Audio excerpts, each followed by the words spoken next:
Members. देखो आज market बहुत ही छोटी रेंज में था, कोई ज़्यादा बड़ी मोमेंटम आपको आती हुई नहीं दिखाई दी।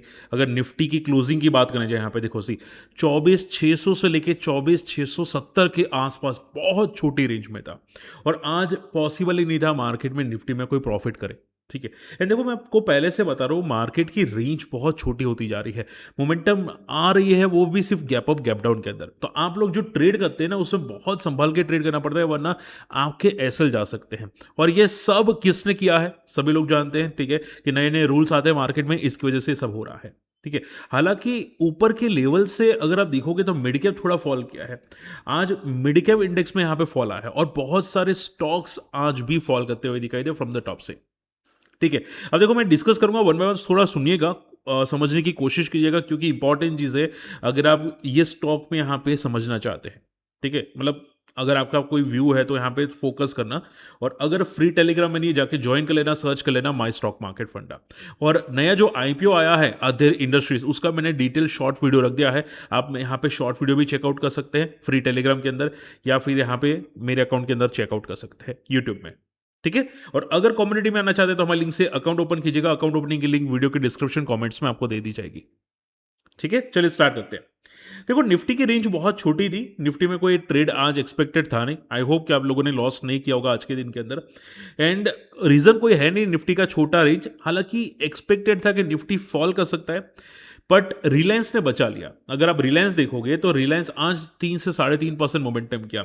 अब कुछ ब्लॉक डील रिलायंस के अंदर होती हुई दिखाई दी आज की डेट पे, यानी कि कोई बड़ा प्लेयर शायद एंटर हुआ होगा। अब कौन एंटर हुआ है वो पता नहीं, अभी तक डेटा नहीं मिले, बट हो सकता है कि रिलायंस के अंदर कोई बड़ा प्लेयर एंटर हुआ है। और देखो मैं आपको पहले से बता रहा था कि रिलायंस में कोई ज़्यादा पैनिक है नहीं, क्योंकि ऑलरेडी रिलायंस जो है वो ज़्यादा पिटा हुआ है।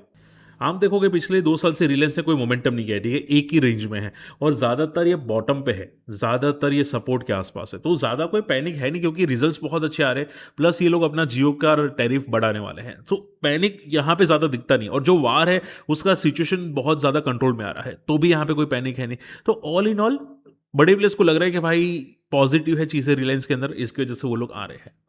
ठीक है। ओके। अब देखो स्टॉक स्पेसिफिक थोड़ा फोकस करना इंपॉर्टेंट है। ये ऑल कार्गो लॉजिस्टिक के रिजल्ट आया था, ये एक टाइप पे बहुत ऊपर ट्रेड करा था, कुछ स्प्लिट भी आई थिंक हुआ होगा, बोनस से स्प्लिट, उसके बाद सीधा पैनी स्टॉक हो गया, और आज इसने सर्किट लगाई है। अगर मैं रिजल्ट की बात करूं यहाँ पे सी ऑल कार्गो लॉजिस्टिक की बात करने जाए यहाँ पे सी, देखो यहाँ पे तो रिजल्ट्स बहुत अच्छे आए हैं। लास्ट ईयर कंपनी ने लॉसेस किया था, अब यहाँ पे प्रॉफिटेबल है। हालांकि operating profit quarter to quarter year to year बहुत अच्छा है, बट नेट प्रॉफिट जो है वो थोड़ा कम आया है।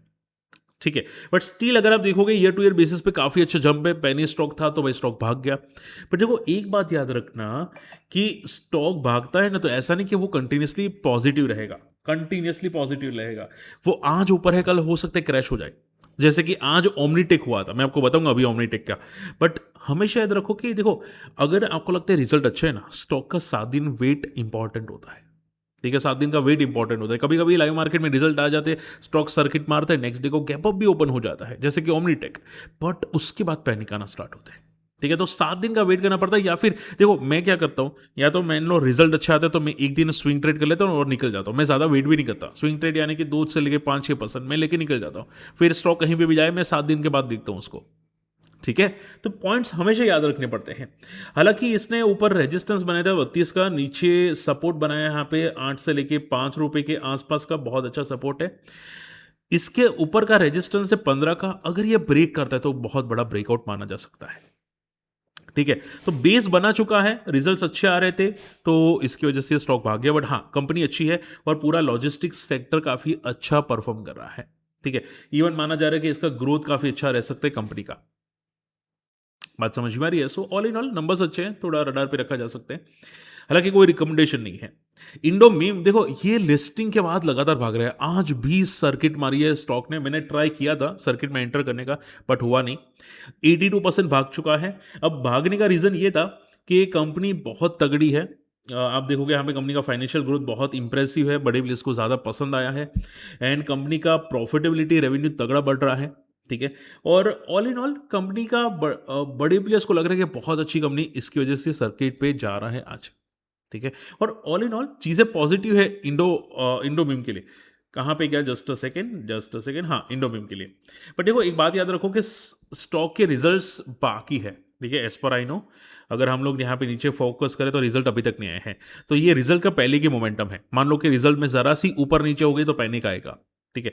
तो जिनके पास भी है बस उतना ध्यान में रखिएगा कि हमेशा याद रखो कि ट्रिल करके चलो, सिंपल होता है। अगर ऐसे मार्केट में अगर जरा सी खराब आए तो स्टॉक क्रैश होने में चांस टाइम भी नहीं लेता, ठीक है। तो बड़े प्लेयर्स काफ़ी बुलिश है, बट आई होप कि रिजल्ट्स भी अच्छे आ जाए।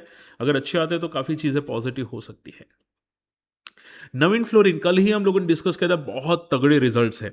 यूबीएस भी बहुत बुलिश है। उनका रीज़न ये है कि कंपनी के पास जो ऑर्डर बुक पाइपलाइन है, ग्रोथ है, बहुत आगे पॉजिटिव रह सकता है। देखो यहाँ पे सी जेफरीज क्या बोल रहा है, जेफरीज बोल रहा है कि companies EBITDA and profit after taxes were 16% 25% ahead of estimate, यानी कि जो अनुमान किया था उससे बेटर रिजल्ट्स एंड प्रॉफिट्स आए हैं, ठीक है। और ये स्ट्रॉन्ग परफॉर्मेंस है कंपनी की, और माना जा रहा है कि इसका ग्रोथ आगे जाके जो है वो 23% CAGR से रह सकता है। किसका, नवीन फ्लोरिन का, ठीक है। और इसकी वजह से आज भागा है, और आई थिंक क्लोजिंग भी डी हाई के आसपास आती हुई दिखाई दी, which is very very positive, ठीक है। तो ऑल इन ऑल कंपनी बहुत अच्छी है। हालांकि आप देखोगे कंपनी थोड़ी स्लो मोमेंटम करती है, तो जब भी वर्टिकल मोमेंटम आती है तो केयरफुल लेना पड़ता है, ठीक है। देखो मान लो यहाँ पे रिजल्ट आया था, स्टॉक ने 3 दिन पॉजिटिव मोमेंटम की, फिर सपोर्ट लेने चला गया। हालांकि ट्रेंड पॉजिटिव था, बट वो सपोर्ट लेने चला गया। तो हमेशा याद रखो कि अगर रिजल्ट के बाद स्टॉक पॉजिटिव रहता है तो चांसेस है कि वर्टिकल जाने के बाद एक बार सपोर्ट लेने आ सकता है। हालांकि देखो नेक्स्ट रिजल्ट तक ये स्टॉक पॉजिटिव ही था, जहां से रिजल्ट आए थे वो लेवल अभी तक ब्रेक नहीं किया, ठीक है। तो हमेशा याद रखो कि रिजल्ट के बाद जो मोमेंटम आती है अगर वो सस्टेन करती है 7 दिन का हाई, तो फिर वो लेवल जल्दी ब्रेक नहीं होता, ठीक है। और चांसेस होते हैं कि वो नेक्स्ट रिजल्ट तक वो पॉजिटिव क्लोजिंग देता है। बात समझ में आ रही है? तो शॉर्ट में, सिंपल में, कंपनी अच्छी है, बट अगर वर्टिकल ज़्यादा है डेली चार्ट में तो केयरफुल है ना, सपोर्ट लेने आ सकता है, ठीक है। कंपनी स्ट्रांग है। न्यूलैंड लेबोरेटरीज कंपनी का रिजल्ट्स बहुत तगड़े थे, मैंने इसके रिजल्ट क्रॉस चेक किए, और 11% ये जंप करता हुआ दिखाई दिया। हालांकि क्लोजिंग अच्छी नहीं थी कंपनी की, और कंपनी ने काफ़ी कोलैबोरेशन भी किया था API डेवलपमेंट के लिए, ठीक है। शॉर्ट एंड सिंपल में कंपनी अच्छी थी। कंपनी ने आई थिंक बहुत तगड़े टाइप किए यहाँ पे ग्लैंड फार्मा के साथ। बट अगर हम लोग बात करें यहाँ पे न्यूलैंड के बारे में, ठीक है, सी जस्ट अ सेकेंड, यहाँ पे न्यूलैंड लेबोरेटरीज देखो, इसके अंदर देखो वॉल्यूम्स वैसे ज़्यादा है नहीं। देखो डेली चार्ट में ये वॉल्यूम्स दिख रहा है, कोई भी वॉल्यूम्स नहीं है, ड्राई वॉल्यूम्स, एकदम एकदम ड्राई वॉल्यूम्स है, तो कोई बड़े खास वॉल्यूम्स नहीं है। तो जो भी मोमेंटम आती है स्टॉक ऊपर सस्टेन नहीं कर पाता, क्रैश हो जाता है, ठीक है। यहाँ पे भी आप देखोगे रिजल्ट के बाद गैप अप ओपन हुआ था, क्लोजिंग नीचे आई थी, उसके बाद पूरा क्रैश हो गया था, ठीक है। तो पहले इसको मोमेंटम आने दो, सस्टेन करने दो। होता क्या है कि रिजल्ट के बाद गैप अप ओपन होता है और क्रैश हो जाता है, फॉल कर जाता है, ठीक है। ये न्यूलैंड का पुराना टेक्निक है, सो केयरफुल है ना। ऊपर रेजिस्टेंस हर बार ये क्रिएट करवाता है, तो होप तो स्टक होने के चांसेस बढ़ जाते हैं, ठीक है। चलिए, जुनिपर ग्रीन एनर्जी आज बहुत बम्पर लिस्टिंग हुई। देखो इसके लिस्टिंग का अनुमान इतना था नहीं। अगर जुनिपर की बात करें यहाँ पे सी, यहाँ पे लिस्टिंग में माना जा रहा था कि 2 से 3% हो सकती है या कम हो सकती है। लिस्टिंग अच्छी हुई, 9% के आसपास की लिस्टिंग होती हुई दिखाई दी, और स्टॉक सस्टेन होता हुआ दिखाई दिया।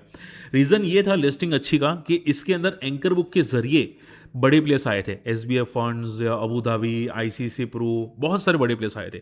तो बहुत सारे लोग मुझे पूछते रहते कि सर मान लो ग्रे मार्केट कम हो, 20% से कम हो, तो क्या ट्राई करना चाहिए IPO? मैं आपको बोलूँ ट्राई तभी करो जहां पे एंकर बुक का डेटा स्ट्रांग हो, ठीक है। एंकर बुक का अगर डेटा स्ट्रांग हो, जहां पे बड़े ज़्यादा अच्छे म्यूचुअल फंड आए हो, अच्छे एंकर बुक हो, फॉरेन प्लेयर्स भी आए हो अबू धाबी जैसे, तो चांसेस है कि शायद लिस्टिंग गेन दे सकता है, ठीक है। जैसे कि अभी इसने जेनिफर ने दिया है, ठीक है। तो लिस्टिंग अच्छी है, पॉजिटिव है, बट कॉशियस रहना क्योंकि ऑलरेडी वैल्यूएशन ज़्यादा स्ट्रेच थी। हालांकि कंपनी ने फंड राइजिंग किया था, बट देखो केयरफुल लेना पड़ता है, ठीक है। क्योंकि अगर ग्रे मार्केट था नहीं, इतना कम था, तो लिस्टिंग लिमिटेड ही होनी चाहिए, ज़्यादा भागना भी नहीं चाहिए। तो बी केयरफुल, लिस्टिंग मिल गई अच्छी बात है, कॉन्ग्रेचुलेशंस, बट उसके बाद केयरफुल लेना पड़ेगा, ठीक है, वरना ट्रैप होने के चांसेस हो सकते हैं। सो बी कॉशियस। ओमनीटेक इंजीनियरिंग आज देखो, कल 20% की सर्किट में था, आज 14% गिरा आफ्टर द रिजल्ट। अब बड़े प्लेयर्स क्या बोल रहे हैं वो समझो।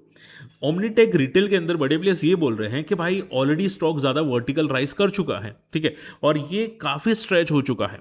अब उसकी वजह से बड़े प्लेयर्स क्या कर रहे हैं, प्रॉफिट बुकिंग कर रहे हैं, और उसी को देख के स्टॉक यहाँ पे क्रैश आता हुआ दिखाई दे, बड़े प्लेयर्स प्रॉफिट बुक कर रहे हैं। अब देखो मैं आपको यहाँ पे बताना चाहूँगा, फोकस करना थोड़ा। मैं हमेशा बोलता हूँ कि मान लो कि बीटीएसटी किया जा सकता है, मान लो कि कुछ स्टॉक सर्किट में जा रहा है, ठीक है, रिजल्ट्स आए सर्किट में जाए, बीटीएसटी किया जा सकता है या स्विंग किया जा सकता है 2 से लेके 5% या उसके आसपास थोड़ा ज़्यादा। बट केयरफुल बहुत रहना पड़ता है कि भाई आप ट्रैप ना हो, ठीक है। अगर परसेंटेज प्रॉफिट मिल जाता है निकलना पड़ता है, वरना क्या होता है स्टॉक में ऐसे ही नेक्स्ट डे को फॉल आ जाता है, ठीक है। तो गलत नहीं है, देखो आज गैप अप ओपन हुआ था, सर्किट में गया था, गैप अप ओपन हुआ था 3 से लेके आई थिंक 5% के आसपास का प्रॉफिट मिला था।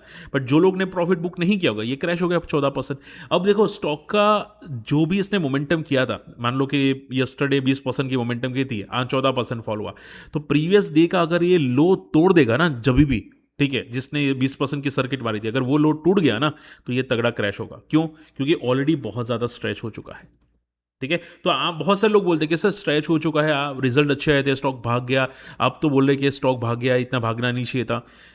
कभी कभी वर्टिकल मूव में प्रॉफिट बुकिंग आ जाती है, ठीक है, इसकी वजह से मैं थोड़ा कॉशियस रहता हूँ। जैसे कि एथर एनर्जी रिजल्ट के बाद भागा, भले रिजल्ट के पहले भी भागा था, रिजल्ट के बाद भी भागा, बट केयरफुल रहना पड़ता है क्योंकि ट्रैप कभी भी हो सकते हैं। तो मैं स्विंग ट्रेड करता हूँ तो सिर्फ 2-5%, 6% लेके निकल जाता हूँ, ठीक है। अगर मेरे को मिड टर्म के लिए रखना है तो मैं रिजल्ट का 7 दिन का हाई देखता हूँ, ठीक है। अगर रिजल्ट का 7 दिन का हाई के ऊपर सस्टेन करा है तो पॉजिटिव, वरना फिर मैं ट्रैप होने के चांसेस ज़्यादा बढ़ जाते हैं। और अगर मान लो कि हम लोग ट्रैप भी हो गए, ठीक है, मान लो कि हम लोग एंटर कर गए, गलत हुआ, तो एक स्टॉप लॉस रखना पड़ता है। अगर वो ब्रेक हुआ तो निकलना पड़ेगा, वरना आप फंस जाएंगे तगड़े वाले, ठीक है। जैसे कि ये स्टॉक है ना, फिर ऊपर के लेवल से तगड़ा क्रैश होता है, ठीक है, सीधा क्रैश ही हो जाता है गैप अप ओपन होने के बाद। तो बहुत केयरफुल लेना पड़ता है, ठीक है। तो बी केयरफुल, ओमनीटेक के अंदर ट्रैप हो जाओगे अगर प्रीवियस डे का लो टूटा तो, ठीक है। रही बात क्रूड ऑयल की, क्रूड ऑयल मैं आपको यहाँ पे बता देता हूँ, थोड़ा फोकस करना क्रूड ऑयल के अंदर।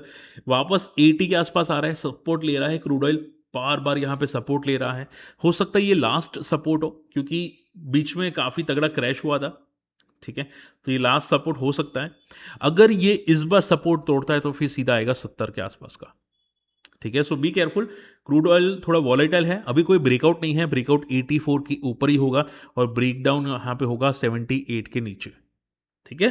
चलिए, होप आज का वीडियो पसंद है, वीडियो शेयर करना, लाइक कर देना, सपोर्ट कर देना, और अगर कम्युनिटी में आना चाहते हैं अकाउंट ओपन कर लेना। मिलते अगले वीडियो में, बाय।